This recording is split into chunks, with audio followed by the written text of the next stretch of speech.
Hello, good morning mga paps. Ito na ang last delivery. Kala ko lang ng last delivery, hindi pala. Huwag magtaka kung biglang bilis takbo ng motor. Naka-fast forward ang video. Kasi ang original time niya papunta sa customer is 11 minutes plus. Pinaiksi ko lang ang time ng video. Ganitong ang buhay rider pag gabi. Lagi puyat.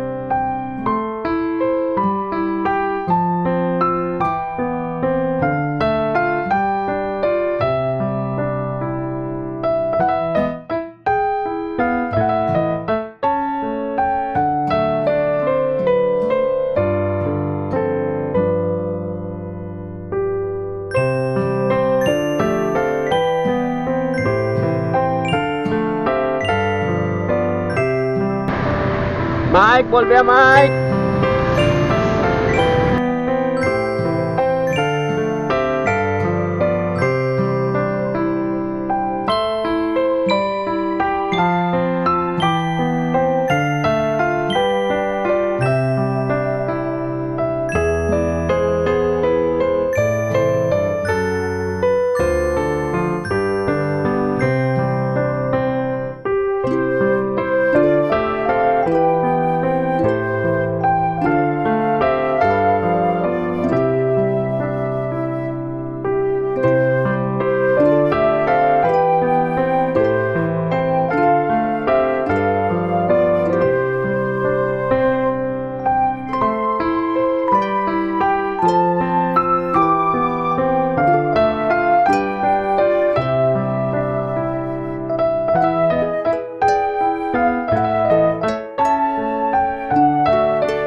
Dito ang akala ko last deliver na, yun pala meron pa pumasok isang order, buti na lang one way na lang pauwi, hindi ko na video dahil wala na space sa memory.